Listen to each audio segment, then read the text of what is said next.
Hello viewers and students, आपका इस आज की नई क्लास नई वीडियो में बहुत बहुत स्वागत है। अपना चल रहा था ब्राज़ील के अंतर्गत उससे संबंधित पहली वीडियो अपन पढ़ चुके हैं, जिसमें अवस्थिति विस्तार उसके मुख्य मुख्य तथ्यों के बारे में अपनों ने अध्ययन कर लिया है। आज उसी का संबंध में इकाई चौथे का अगला चैप्टर अपन पढ़ेंगे जिसका है क्या नाम है, ब्राज़ील के भौतिक प्रदेश। इसी से भी संबंधित क्वेश्चन आपके एग्जाम में पुटअप होते हैं, आते रहते हैं।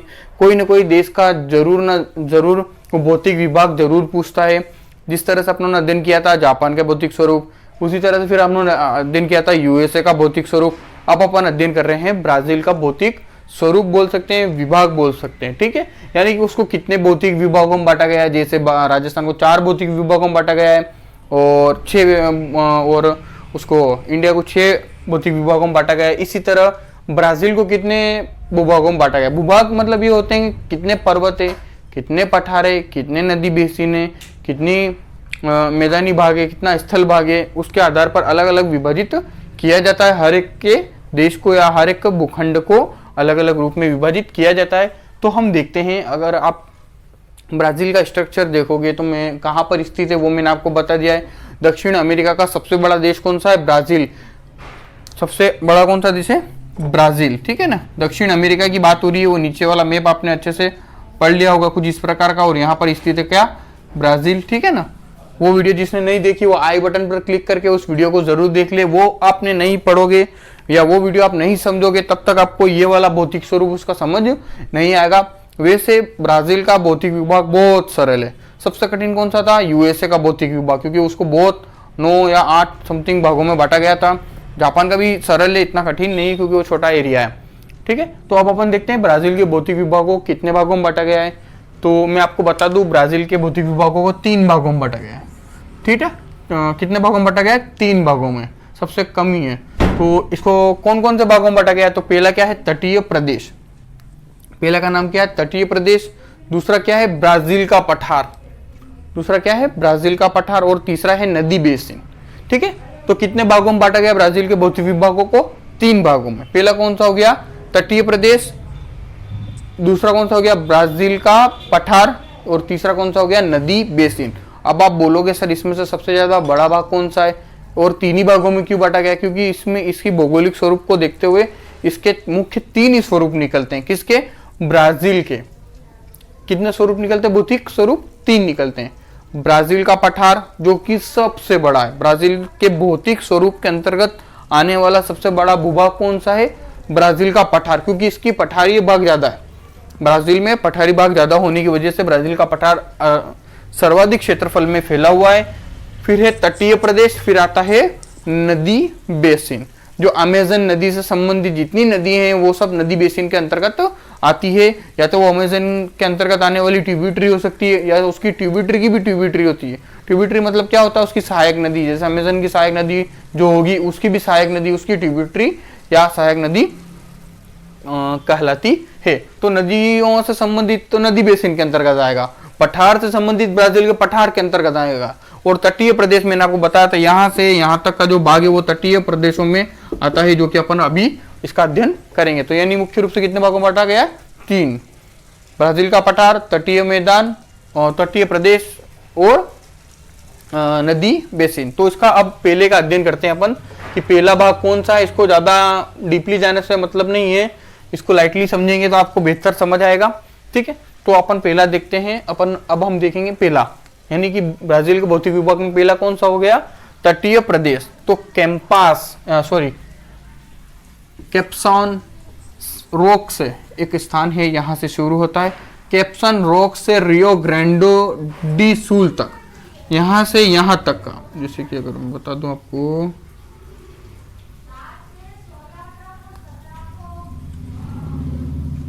इस प्रकार से कुछ उसका भौतिक स्वरूप है। तो यहां से यहां तक ब्राज़ील फैला हुआ है। तो यहां से शुरू होकर कैप्सन रॉक से शुरू होकर और रियो ग्रांडे डी सुल तक, यानी यहां तक विभिन्न चौड़ाई वाला सकड़ा तटवर्ती मैदान है। कहां से कहां तक फैला हुआ मैं ये बताने की कोशिश कर रहा हूं इसमें। तो आप देखिए, कैप्सन रॉक से लेकर रियो ग्रैंडो डी सुल तक, यहाँ तक, यानी कि यहाँ से यहाँ तक जो भाग विस्तृत है वह क्या है, ब्राजील का तटीय प्रदेश, तटीवर्ती प्रदेश, विभिन्न चौड़ाई वाले, यानी कि अलग अलग प्रकार की चौड़ाई में एक समान रेखा में फैला हुआ नहीं है। सकड़ा भी है, तटीवर्ती मैदान है जिसमें रेत के टीले, क्या क्या पाए जाते हैं इसमें, मुख्य रूप से रेत के टीले एवं दलदल और लेगून। लेगून क्या होती है, एक प्रकार की झील होती है। लेगून एक प्रकार की क्या होती है, झील होती है, पाए जाते हैं। यहाँ पर कई किलोमीटर लंबी सफेद रेत के वो मैदान पाए जाते हैं। कहाँ पर, तटीय मैदानों में या तटीय प्रदेशों में सफेद रेत कहाँ पर है, भारत में सफेद रेत कहाँ पर है, व्हाइट सॉइल, तो कहाँ पर पाई जाती है, गुजरात के कच्छ में, गुजरात के कच्छ में पाई जाती है। और यहाँ पर भी इसी प्रकार की सफेद तट या रेतीय तट पाए जाते हैं। यह तटीय प्रदेश लगभग कितना बड़ा है, 7,491 किलोमीटर, 7,491 किलोमीटर लंबा यह क्षेत्रफल है। यहाँ पर अनेक सुंदर प्राकृतिक बंदरगाह भी पाई जाते हैं। अब देखो, तटवर्तीय मैदान है या तटवर्तीय प्रदेश है, जो तट पर होगा वहां पर बंदरगाह तो विकसित होंगे ही होंगे। जो स्थान तटीय क्षेत्र के अंतर्गत आता है वहीं पर बंदरगाह विकसित होते हैं, क्योंकि उसी के पास में क्या होता है, या तो सागर होगा या महासागर होगा। इसके इस साइड में कौन सा है, अटलांटिक महासागर। यहाँ पर आता है उत्तरी अटलांटिक महासागर और यहाँ पर आता है दक्षिणी अटलांटिक महासागर। इसके समीपवर्ती तट के पास में लगता है। यह प्राकृतिक बंदरगाह अनेक किसे हैं, सुंदर प्राकृतिक बंदरगाह, जिनमें से एक क्या है, रियो डी जेनेरियो यहीं पर स्थित है।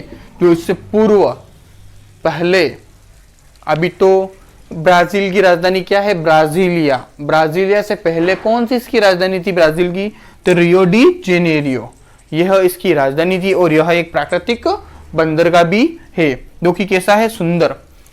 साल्वेडोर तथा रियो ग्रैंडो आदि प्रमुख बंदरगाह यहाँ पर देखने योग्य और व्यापार की दृष्टि से भी बहुत महत्वपूर्ण भूमिका रखते हैं। तो यह था ब्राजील के भौतिक स्वरूप का पहला भौतिक स्वरूप, तटीय प्रदेश। अब अपन देखते हैं नेक्स्ट, ब्राजील का मैदानी, ब्राजील का पठारी भाग।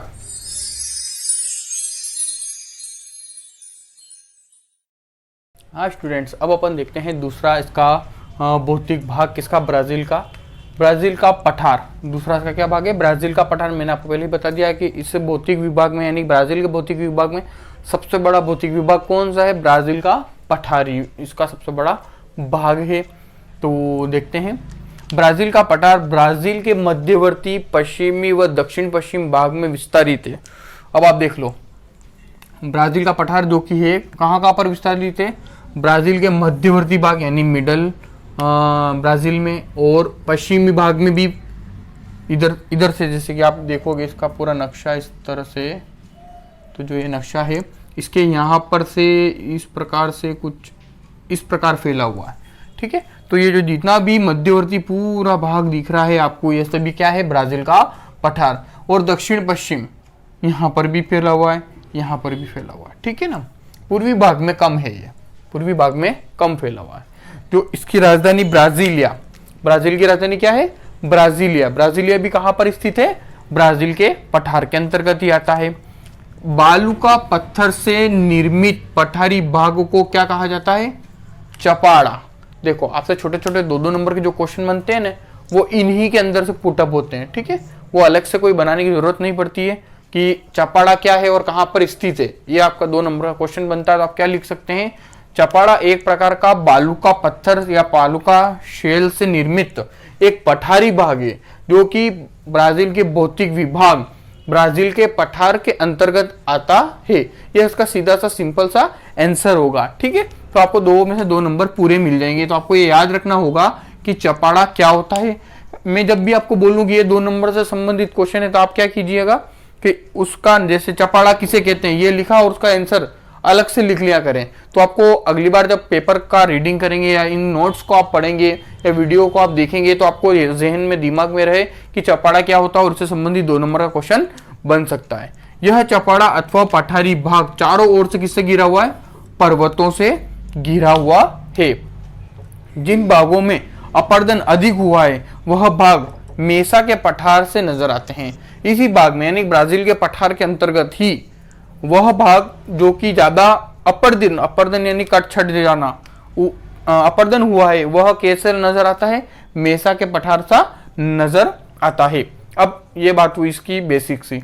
अब मेन बात यह है कि ब्राजील के पठार को भी फिर 3 भागों में बांटा गया है। इसमें मुझे बताने की जरूरत नहीं है, मैं इसके नाम ही लिख रहा हूँ। आपको इससे संबंधित पीडीएफ चाहिए तो मुझे कमेंट करके जरूर बताएं। स्टूडेंट्स को आपको तो अवेलेबल हो ही जाएगी। आप नोट्स को प्रॉपर देखें और वीडियो को भी प्रॉपर देखें, क्योंकि कुछ चीज़ें ऐसी है जो मैं नोट्स में दे रहा हूँ और कुछ चीज़ें ऐसी है जो मैं वीडियो में दे रहा हूँ। तो आप ये ना सोच के चले कि नोट्स ही हम लिख लें तो चल जाएगा, या आप ये भी ना सोचें कि वीडियो ही देख लेंगे तो आपको चल जाएगा। तो आपको दोनों को मैनेज करके चलना होगा कि जो चीज़ नोट्स में नहीं है वो आप वीडियो से कैरी करें, और जो चीज़ नोट्स में नहीं है वो आप वीडियो से कैरी करें। वो आपको देखना है, आपको समझना है।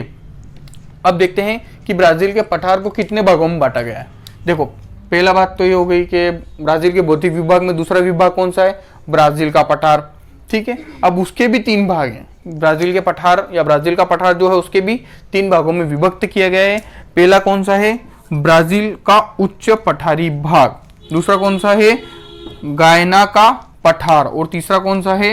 मेट्रो ग्रासो का पठार। यानी कि ब्राजील के पठार को भी फिर 3 उपभागों में विभक्त कर दिया गया है। इसमें सबसे मेन कौन सा है? ब्राजील का उच्च पठारी भाग। यहीं पर सीढ़ी नुमा आकृति है।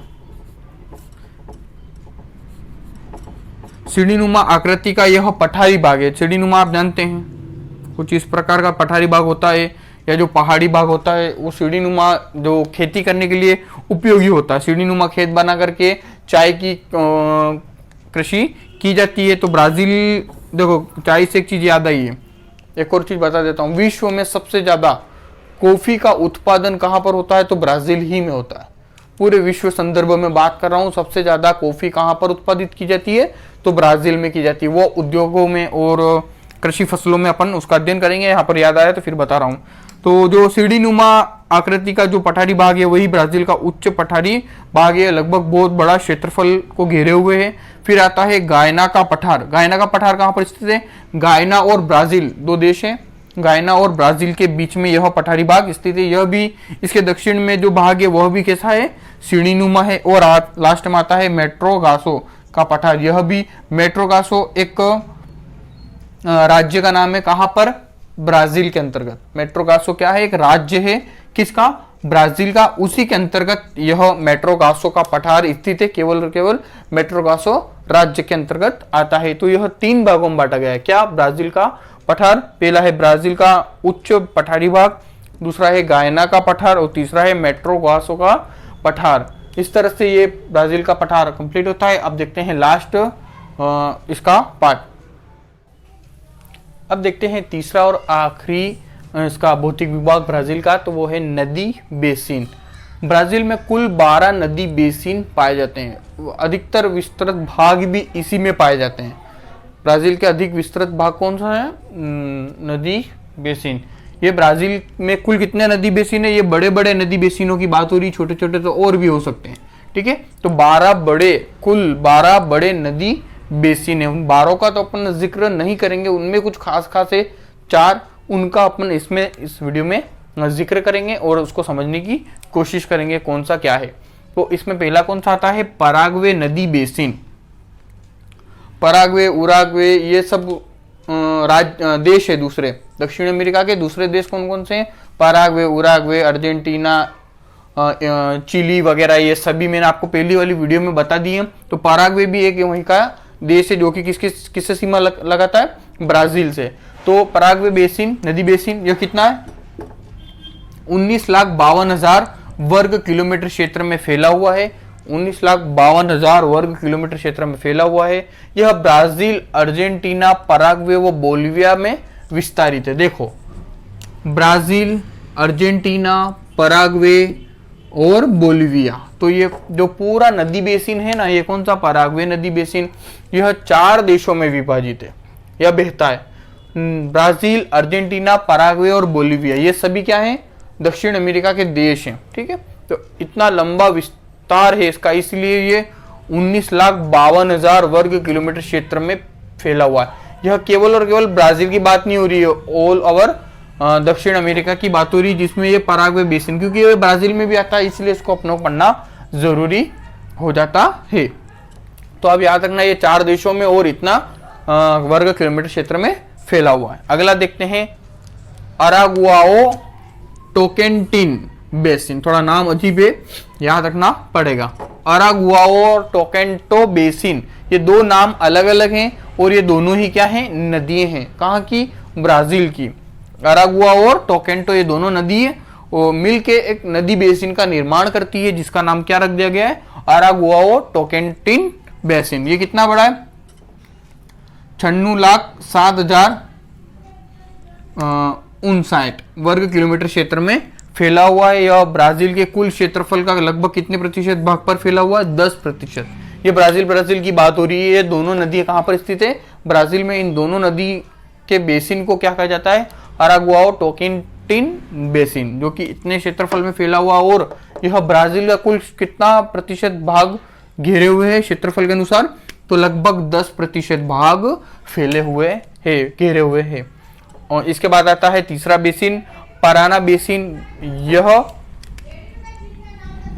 2,58,300 वर्ग किलोमीटर क्षेत्र में फैला हुआ है। 2,58,300 वर्ग किलोमीटर क्षेत्र में फैला हुआ है। यहां पर अत्यधिक ऊर्जा का उत्पादन होता है, किसके लिए, ब्राजील के लिए। ब्राजील के लिए अत्यधिक ऊर्जा का उत्पादन कहां पर होता है, तो पाराना बेसिन के अंतर्गत किया जाता है। यह ब्राजील का सबसे बड़ा आर्थिक विकास का केंद्र है। यहीं पर सबसे ज्यादा आर्थिक विकास के केंद्र स्थापित है, इसी पाराना बेसिन के अंतर्गत। यहीं पर अधिक ऊर्जा का उत्पादन होता है, किसके लिए, ब्राजील के लिए। अगला आता है चौथा, अमेजन बेसिन। मैंने पहले ही बता दिया आपको, अमेजन नदी विश्व के दूसरे नंबर की सबसे लंबी नदी है। पहली नदी नील नदी है। अपोहा तंत्र के आधार पर यह विश्व की सबसे बड़ी चौड़ी नदी है, 1 नंबर पर यही आती है। कहां से गुजरती है, तो ब्राजील से गुजरती है या ब्राजील में मौजूद है। अमेजन बेसिन ये भी इसके अंतर्गत आता है, किसके, ब्राजील के अंतर्गत। इसे अमेजन की घाटी, इसके अलग अलग उपनाम है। इसे एक तो नाम क्या दे रखा है, अमेजन की घाटी, और दूसरा नाम क्या है, उत्तर का विशाल मैदान। यानी कि ब्राजील का उत्तर का विशाल मैदान किसे कहा जाता है, अमेजन बेसिन को कहा जाता है। क्यों कहा जाता है उत्तर का, क्योंकि जो ब्राजील के दिशाओं के आधार पर आप देखोगे तो अमेजन नदी कहां से गुजरती है, ऊपर से, यानी कि भूमध्य रेखा के आसपास। तो भूमध्य रेखा ऊपर से गुजरती है और मकर रेखा ब्राजील के नीचे से गुजरती है। ठीक है, तो इसी क्षेत्र के आधार पर यहाँ से इस प्रकार से यह नदी गुजरती है। कौन सी, अमेजन नदी, इसीलिए से अमेजन की घाटी और उत्तर का विशाल मैदान भी कहा जाता है। यह एंडीज, अब इसकी लंबाई देखिए आप, मैंने आपको बताया था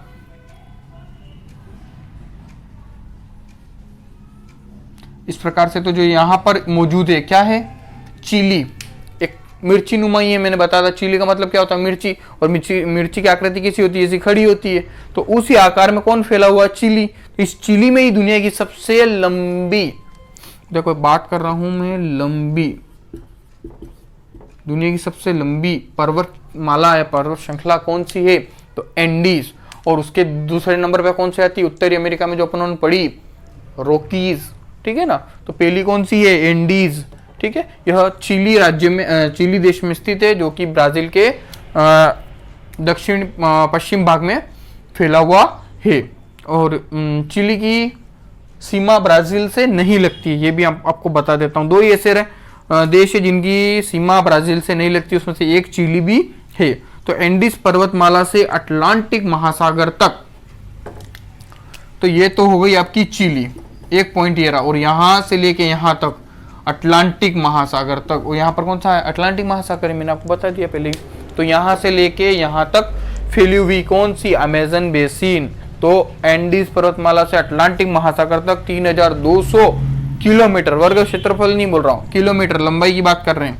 3,200 किलोमीटर लंबाई में फैला हुआ यह भूभाग है, कौन सा, अमेजन बेसिन। तो यह नदी बेसिन से संबंधित कुछ तथ्य थे, 4 मैंने बता दिए। और आपको देखने हैं तो आपको मैं नोट्स अवेलेबल करवा दूंगा, उसमें और इसको खुल के बता दिया गया है। मेनली अगर आप यही 4 समझ लेते हैं और इतना याद रख लेते हैं तो ये इसके लिए पर्याप्त होगा। तो आज की वीडियो में अपनों ने देखा कि भौतिक विभाग कितने हैं ब्राजील के, तो तीनों के भौतिक विभाग मैंने आपको समझा दिए, बता दिए। आपको आई होप ये वीडियो पसंद आई होगी, समझ आई होगी। अच्छी लगी हो तो वीडियो लाइक करना, शेयर करना। मिलते हैं इसी से संबंधित दूसरी वीडियो में। Thanks for watching.